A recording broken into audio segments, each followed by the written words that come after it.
এই healthy tasty ধোকার ডালনাটা আমি কিভাবে কি দিয়ে রান্না করলাম দেখে নিন বন্ধুরা একটা লাইক দিয়ে। আজ বানাবো কাঁচা পেঁপের কোপ্তা কারি, যেটা ভীষণ হেলদি হয় এবং টেস্টিও হয়। সেটা খুব সহজে বানিয়ে নেওয়া যায়।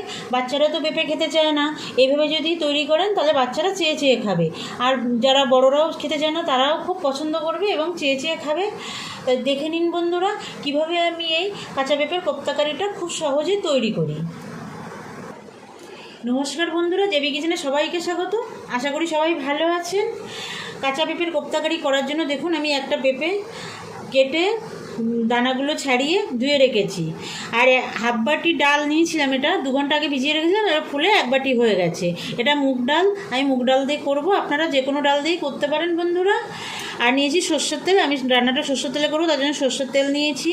হলুদ নিয়েছি, ধনে গুঁড়ো নিয়েছি, জিরে গুঁড়ো নিয়েছি, লঙ্কা গুঁড়ো নিয়েছি, আর এখানে 1 ইঞ্চি আদা আর 4টে কাঁচা লঙ্কা বেটে রেখেছি।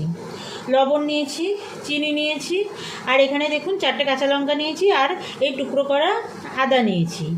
আর এখানে 4 মগজ আর কাজু বাদাম নিয়েছি কিছুটা, আর এখানে 2টো এলাচ, 1 টুকরো দারচিনি, আর একটু গোটা জিরে নিয়েছি, একটা শুকনো লঙ্কা নিয়েছি, একটা তেজপাতা নিয়েছি, আর নিয়েছি সানরাইজ শাহি গরম মশলা, ঘি নিয়েছি, আর এখানে একটু হিং নিয়েছি।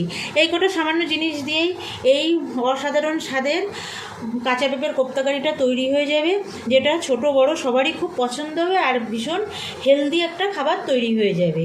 তাহলে প্রথমে আমি এই যে পেঁপেটা কেটে রেখেছি, এই পেঁপেটা আমি একটু গ্রেটারে গ্রেট করে নেব।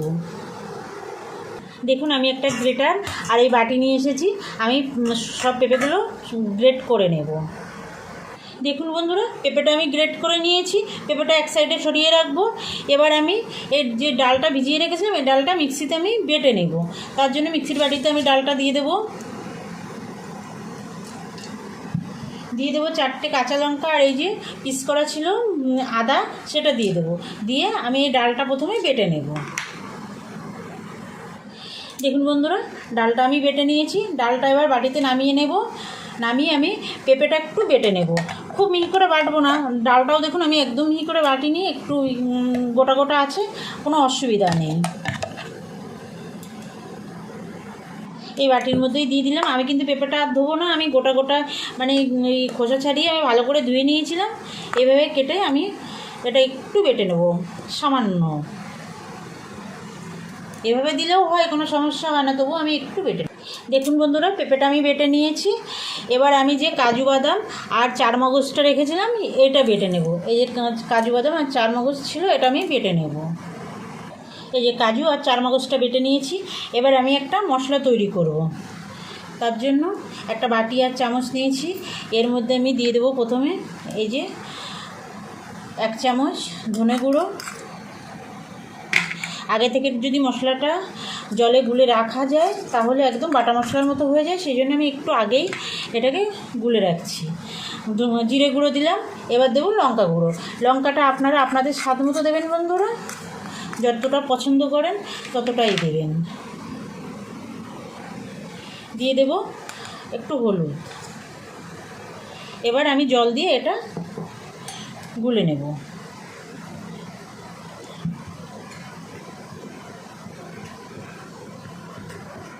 দেখুন মশলাটা আমার তৈরি হয়ে গেছে, একটা সাইডে রেখে দেব।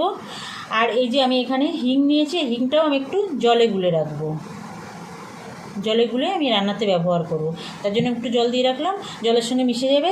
এবার আমি ধোকাটা বানাবো, তার জন্য আমি যাব উনুনের কাছে বা গ্যাসের কাছে। দেখুন বন্ধুরা, গ্যাসে কিন্তু আমি কড়াই বসিয়ে দিয়েছি। এবার আমি দিয়ে দেবো তেল। সর্ষের তেলে রান্নাটা করছি, তার জন্য সর্ষের তেল দিয়ে দিলাম। খুব বেশি তেল দেব না, ব্যাস আর দেব না। তেলটা গরম হতে দেব। তেল গরম হয়ে গেছে, আমি কিছুটা গোটা জিরে দিয়ে দেবো এর মধ্যে।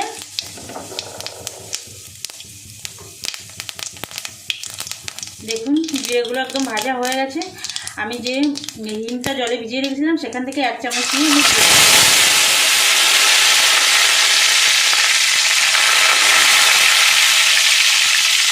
হিংটাও ভাজা হয়ে গেছে। এবার আমি এই পেঁপে বাটাটা প্রথমে দেবো।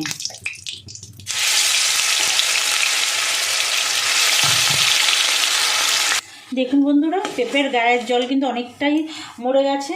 এবার আমি দিয়ে দেব এই যে ডালটা বেটে রেখেছিলাম, এর মধ্যে কাঁচা লঙ্কা, তারপরে আদা দেওয়া আছে, এটা দিয়ে দেব।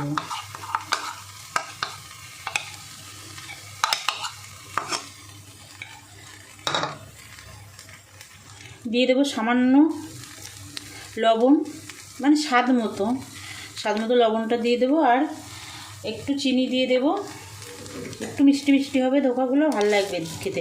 আপনাদের যদি আপত্তি থাকে দেওয়ার দরকার নেই, চিনি না দিলেও কিন্তু খেতে দুর্দান্ত লাগে। কালারের জন্য সামান্য একটু হলুদ দিয়ে দেব। এবার মিশিয়ে দেব। এখন কিন্তু অনবরত নাড়তে হবে বন্ধুরা, না হলে নিচে লেগে যাবে। যেহেতু ডালটা দিয়ে দিয়েছি সেই জন্য নাড়তে হবে ভালো করে। দেখুন কত সুন্দর একটা কালার চলে এসছে। এটা কিন্তু অন্য যে কোনো ডাল দিয়েই আপনারা করতে পারেন, কিন্তু মুগ ডাল দিয়ে আমার কাছে মনে হয় বেশি ভালো লাগে, তার জন্য বললাম। আর নিরামিষের দিন এই রেসিপিটা থাকলে বন্ধুরা আর কিছুই লাগে না, ভাত রুটি পরোটা যার সঙ্গেই খাবেন দুর্দান্ত লাগে। বানিয়ে দেখবেন আমি যেভাবে করছি। আর যে সকল বন্ধুরা এখনও পর্যন্ত আমার চ্যানেলটা সাবস্ক্রাইব করেননি, আমার সেই সকল নতুন বন্ধুদের কাছে আমার অনুরোধ, আমার চ্যানেলটা সাবস্ক্রাইব করে আমার সঙ্গে থাকবেন, বেল আইকনটা প্রেস করে রাখবেন। তাহলে আমি যখনই কোনো নতুন রান্নার ভিডিও আপলোড করব আপনাদের কাছে নোটিফিকেশান চলে যাবে, আপনারা আপনাদের সময় মতো দেখে নিতে পারবেন। আর যে সকল বন্ধুরা আমার সঙ্গে আছেন, আমার পুরনো বন্ধুরা, সেই সকল পুরনো বন্ধুদের অসংখ্য ধন্যবাদ। আমার সঙ্গে থাকবেন বরাবরের জন্য, আমার ভিডিওগুলো দেখবেন, লাইক কমেন্ট করবেন আর শেয়ার করবেন। আর বন্ধুরা আপনাদের কাছে আমার একটা কথা আছে, আমি আপনাদের ভিডিওগুলো দেখছি কিন্তু কমেন্ট করলে কমেন্টটা শো করছে না, কমেন্টটা ডিলিট হয়ে যাচ্ছে, কেন জানি না। যতদিন ঠিক না হয় ততদিন আপনারা আমাকে ভুল বুঝবেন না, আমার ভিডিও দেখবেন। আমি কিন্তু নিয়মিত আপনাদের ভিডিওগুলো দেখছি সব নিয়ম মেনে। দেখুন অনেকটাই টেনে গেছে, আর একটু শুকাতে হবে। দেখুন বন্ধুরা ডোটা কিন্তু একদম রেডি হয়ে গেছে। দেখুন কড়ার থেকে ছেড়ে দিচ্ছে। এবার আমি এই যে একটা থালায় আমি তেল ব্রাশ করে রেখেছি, এই থালাটায় ঢেলে নিব। দেখুন বন্ধুরা আমি থালার উপরে মেলে দিয়েছি, জিরেগুলো দিয়ে দেখুন কত সুন্দর লাগছে দেখতে। আর যখন খাওয়া হবে তখন মুখে জিরেগুলো পড়লেও খুব সুন্দর লাগবে। এবার ঠান্ডা হতে দেবো, ঠান্ডা হওয়ার পরে আমি পিস করে নেব। ফেরত আসলাম বন্ধুরা 15 মিনিট পরে। দেখুন একদম ঠান্ডা হয়ে গেছে, শক্ত হয়ে গেছে। এবার আমি পিস করে নেব। আমি চৌকো শেপের কাটবো, আপনারা আপনাদের পছন্দ মতো কেটে নেবেন। আমি ছুরিতে একটু তেল লাগিয়ে নিয়েছি যাতে ছুরির গায়ে না লেগে যায়। দেখুন বন্ধুরা আমি এই সাইজের পিস করে নিয়েছি, আপনারা আপনাদের সাইজে পিস করে নেবেন। এবার আমি ধোকাগুলো ভেজে নেব। কড়াই গরম হয়ে গেছে, দেখুন আমি এবার তেল দিয়ে দেবো ধোকাগুলো ভাজার জন্য। দেখুন বন্ধুরা তেল গরম হয়ে গেছে, আমি ধোকা ছেড়ে দেবো। ছেড়ে দিয়ে আমি উল্টে পাল্টে ধোকাগুলো ভেজে নেব। খুব কড়া করে ভাজবো না, তাহলে শক্ত হয়ে যাবে। মোটামুটি মিডিয়াম রেখেই আমি ধোকাগুলো ভেজে নেব। দেখুন মিডিয়াম আঁচে রেখে ধোকাগুলো। দেখুন বন্ধুরা ধোকাগুলো সব আমি ভেজে নিয়েছি, এইভাবে ভেজেছি। আর দেখুন তেল কিন্তু প্রায় পুরোটাই রয়েছে। এই পেঁপের ধোকাগুলো ভাজতে গেলে কিন্তু অতটা তেল টানে না, অন্য ধোকা ভাজতে গেলে এরকম তেল টানে। আমি আর 1 চামচ তেল দিয়ে দেব। একটা শুকনো লঙ্কা ফোড়নে দিয়ে দেব। দিয়ে দেবো 2টো এলাচ আর একটা দারচিনি আর একটা তেজপাতা আর কিছুটা গোটা জিরে ফোড়নে দিয়ে দেবো। ফোড়নটা ভাজা হয়ে গেছে, এবার আমি দিয়ে দেবো এই যে হিংটা জলে গুলে রেখেছিলাম, ওটা আমি দিয়ে দেবো। দেখুন ফোড়নটা সুন্দর ভাজা হয়ে গেছে। এবার আমি আদা কাঁচা লঙ্কা বাটা ছিল সেটা দিয়ে দেবো। এটা একটু কষিয়ে নেব। এবার আমি যে জিরে ধনে তারপরে লঙ্কার গুঁড়ো হলুদের গুঁড়ো দিয়ে একটা মশলা বানিয়ে রেখেছিলাম, সেই মশলাটা দিয়ে দেবো। দিয়ে একটু কষিয়ে নেব 2 মিনিট।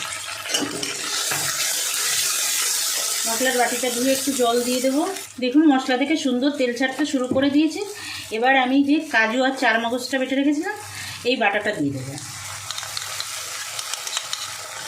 দিয়ে আরও 2 মিনিট আমি কষিয়ে নেব। দেখুন বন্ধুরা, মশলা থেকে কিন্তু আবারও তেল ছাড়তে শুরু করে দিয়েছে। আমি এবার দিয়ে দেব 1 চামচ চিনি দিয়ে দেবো। এটা ছোটো চামচ, তার জন্য 2 চামচ দিলাম। আপনারা চিনি যদি না দিতে চান দেবেন না, আর বাড়িয়ে বা কমিয়েও দিতে পারেন। আর দিয়ে দেবো স্বাদ মতো লবণ। লবণ একটু কমই দেবো, আমি তো আলুর ব্যবহার করিনি। এটা কিন্তু আলু দিয়েও খুব ভালো লাগে বন্ধুরা, আপনারা আলু দিয়েও রান্নাটা করতে পারেন। এই যে একটু লবণ দিয়ে দিলাম, দিয়ে মিশিয়ে নেব। এবার গ্রেভির জন্য আমি জল দিয়ে দেবো।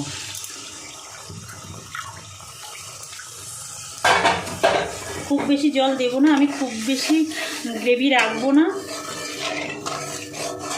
আর এটা যখন মানে পেঁপের ধোকা তো খুব একটা ঝোলও টানবে না, সেই জন্য খুব বেশি ঝোল দেওয়ার দরকার নেই। ঝোলটা ফুটে ওঠার অপেক্ষা করব। দেখুন বন্ধুরা, ঝোলটা কিন্তু ফুটে উঠেছে। আমি এই পর্যায়ে আমি তেজপাতাটা তুলে ফেলে দেব। এবার আমি এর মধ্যে দিয়ে দেব 1/2 চামচের একটু কম সান্দাই শাহী গরম মশলার গুঁড়ো, মিশিয়ে নেব। এবার আমি এই ভেজে রাখা ধোকাগুলো দিয়ে দেবো।